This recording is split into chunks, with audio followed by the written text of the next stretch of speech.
আমরা আসলে যাচ্ছি, আমরা হল ছাড়তে যাচ্ছি না, কারণ সামনে 19 তারিখে বড় ভাইদের বিসিএস পরীক্ষা আছে। আমরা যারা নতুন ভর্তি হয়েছি তাদের আমাদের পড়ালেখায় ব্যাঘাত ঘটবে এবং আমাদের কম্বাইন্ডদের একটা যৌক্তিক সমাধান এবং যাদেরকে আহত করা হয়েছে, যাদেরকে মারা হয়েছে, তাদের বহিরা তাদের বিরুদ্ধে একটা সঠিক সমাধান এবং একটা বিচার চাই। আমরা কয়েকজনকে দেখানো যাচ্ছে, আমরা শিউর না, এখনো শিউর না, মানে কারা আসলে হামলা করছে আমরা এখন ওইভাবে চিন্তা করতে পারিনি।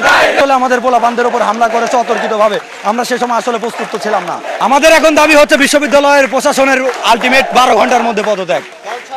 হল আমরা ছাড়ছি না, হল কারো বাপের না।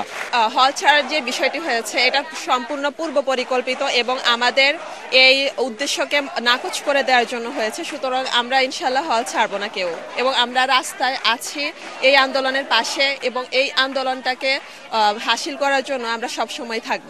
আমাদের হল ছেড়ে যাওয়ার একদমই কোনো ইচ্ছা ছিল না, বাসা যাওয়ার কোনো প্ল্যানও ছিল না। সামনে আমাদের ক্লাস টেস্ট পরীক্ষার ডেট, কিন্তু আমাদেরকে জোর করে পাঠানো হচ্ছে প্রেশার দিয়ে যে হল বন্ধ করে দেওয়া হবে। হলে যদি থাকার কোনোভাবে ব্যবস্থা থাকতো আমরা অবশ্যই হল ছেড়ে যেতাম না। আসলে আমাদের ভার্সিটি ক্যাম্পাসে তো এই ধরনের ঘটনা আমরা মোটেও কাম্য রাখি না। 5 বছর ধরে আছি, এরকম ঘটনা তো আমরা কখনো দেখিনি।